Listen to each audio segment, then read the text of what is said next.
אור, נס גדול היה פה, סוף נסוף כה וכה. Hello, my name is Rabbi Sandra Kviat. I'm the rabbi of Crouch and Chavurah in North London, as well as Shir HaTzafon in Copenhagen. And this is my menorah. I'm going to light it first, and I'm going to tell you a little bit about its story and how it relates to my family story. So I'm going to light, oh, I forgot my shamash. Here we go, here's my shamash.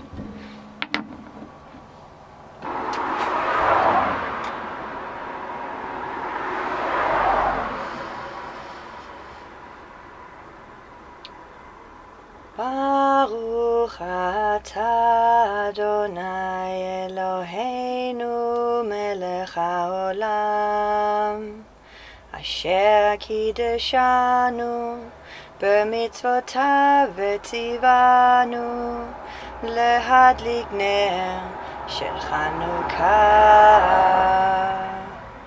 Baruch atah Adonai Eloheinu melech haolam she'asa nisim la'avoteinu bayamim hahem bazman hazeh.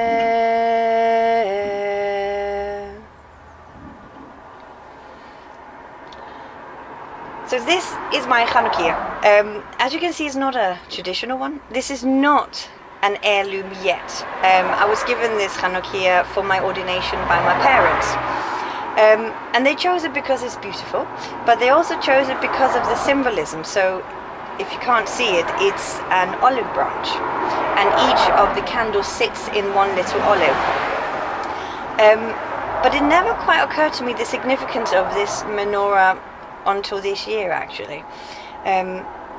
Because though it's about peace, of course, which is also part of the Hanukkah story, there's a different part of the Torah that this relates to, which is, of course, the story of Noah and the dove, and being on the ocean for days and weeks and nights and waiting desperately to find land.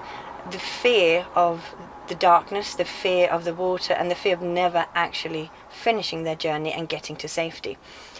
And it occurred to me this year that that really relates to my family history, because I'm from Denmark originally. My half the family is from Sweden, half the family from Denmark. And my grandfather on my father's side was one of the Jews who had to flee back in 43. Now if you think back to that time, they didn't know that the largest proportion of Jews would actually be okay, that the Danish Jews were saved bar a few.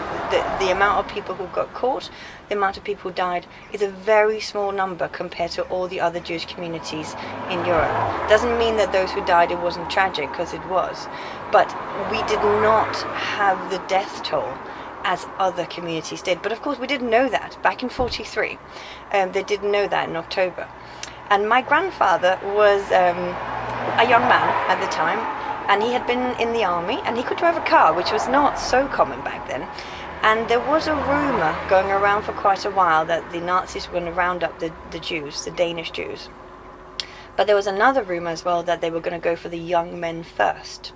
And so my grandfather and his mates and brothers and cousins and all the young men who had done military training were able to drive a car. I just want to point out my grandfather, by the way, was a massively hapless soldier, but that doesn't matter. He was still obviously a target. And so a couple of weeks before the rest, actually, of the Danish Jews started fleeing, the young men went first. And there were no routes, there was no internet to decide how to get there. Everyone knew that you can get across in a boat, because there was no bridge back then. But actually, who can sail a boat, and who has a boat? And so they spread out, and with the help of lots of anonymous people who actually don't know who were, my grandfather, along with his cousins, managed to get on a boat in one of the fishing villages along the water. And the story that he told my dad, because my grandfather died before I was born, was that they found this fisherman, this captain, who was willing to take them. They had to pay a lot of money because of the risk to the fishermen themselves. and they were stuffed in the compartment of the boat. It was a small fishing boat, underneath sacks of something. I don't know if it was potatoes, whatever it was, but it was something, and it was really, really dusty. And they were lying underneath these huge sacks of stuff, and there was just one really thin wall into the captain's cabin. And just before they were about to leave, so this was under cover of darkness, as if the sailors were just going to go out and fish as normal, the Nazis came to the boat, the German soldiers. And this was one captain with very cool nerves. But of course my grandfather and his friends did not know how this captain was going to react. He could just say, "Oh my God, there's Jews on the boat, I don't want them here, take them away," and just hand them over. But instead, this captain invited the German officer for beers. And so they sat in the captain's cabin and had a nice Danish cold beer with complete nerves of steel, while my grandfather and all his friends were lying next door, and the walls were so thin that if they had sneezed, the Germans would have heard, and that would have been the end of it, because they could hear everything that they were talking about next door in the cabin. And so my grandfather used to tell this story of how he has never been so afraid in his life, but also being afraid of sneezing. That was, if one sneeze, one muscle moved, anything rustling, it could have given them away. So finally, the Germans did leave the boat, and off they went. And then my grandfather and the fishermen, they set sails, and off they went. And then they sailed across to Sweden. Now, it's not technically a very long journey, but it's very, very rough waters. It is worse than between England and France, so you can't swim it at all. It's too strong, and it was going to pull you under. So they finally got across, and then they got set off, or left in the shallow waters, because the fishing boat couldn't go really close to the beach. And they arrived on this beach, and there was nothing. There was no welcoming committee. The Swedes weren't prepared yet. Nobody had arrived yet. So they were one of the very, very first that went across. And what they didn't know was there was huge signs saying bomb area and be careful and don't walk here because everything was mined, because the Swedes were afraid of an invasion by Germany. So they ended up just sitting there on the beach, because they didn't know what to do. It was too dangerous to walk anywhere. They could read Swedish, but they didn't know how to get from the edge of the water up to the road behind, because everything had these bomb signs on it. So they just sat and waited, and they were wet and they were cold because they walked in the water. Remember, this is October. It is really, really cold and wet. So they just sat and waited. And then randomly they saw somebody cycling up on the road, and it turned out it was a local police officer who was cycling to work. And so he found them, was like, "Oh my God, what's going on here?"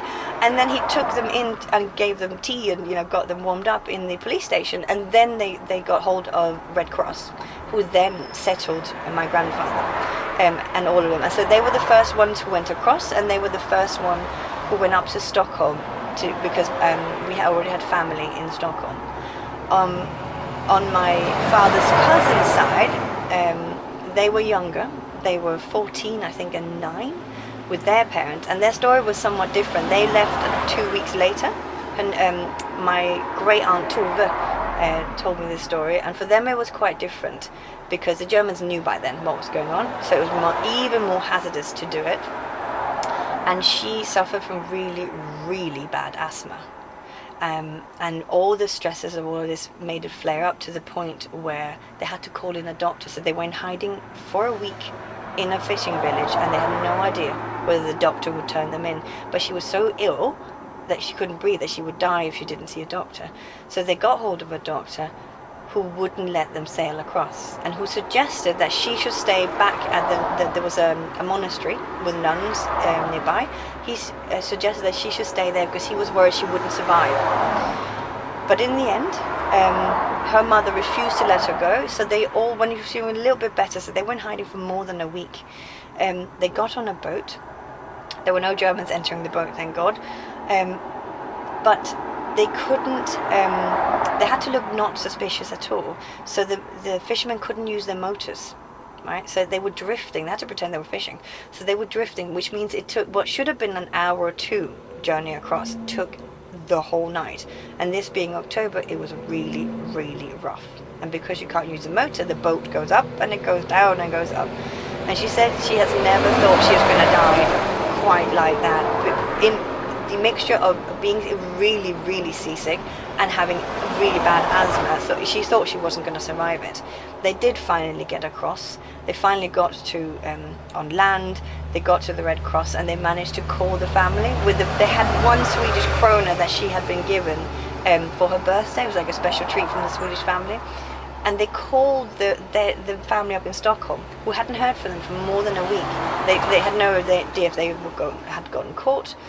And they were so worried that they were still gonna get caught that they just sang a birthday song and pretended that it was somebody's birthday. And congratulations, how wonderful, have a lovely birthday.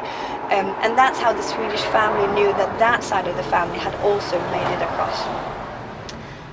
And so my chanukiah has this extra layer of meaning because it reminds of the story of Noah, of looking for land, of looking for safety. And that is exactly what my family story is as well. Had it not been for the Swedes, had it not been for these fishermen who braved everything, like putting aside the fact that they were paid, they still risked everything. I wouldn't be here today. And it never occurred to me to think about who they were. I don't know who they were. I don't think we have any knowledge of their names or actually even what port or what harbour they sailed from. But I think having realised my link with the chanukiah and through this story, it is one of the things that I would like to look into now, to see what my father knows, to see what my second cousins know, the ones who now live in Sweden full time, and figure out whether we can. Is there any records? But I think the bravery of those fishermen and their families, because they all had families, and the whole fishing villages must have known that something was up, that they all stuck together and they all said, enough is enough, we won't participate in this, but we will help. And they were upstanders, they weren't bystanders. That is what Chanukiah is to me, and that's what my menorah, my chanukiah, reminds me of. So wishing you all a Chanukiah Sameach, a good, strong and thoughtful Chanukiah. סביבות סוף סוף סוף חנוכה הוא חג טוב, חנוכה הוא חג טוב, סביבות סוף סוף סוף סוף נסוף כה וכה, נס גדול היה פה, נס גדול היה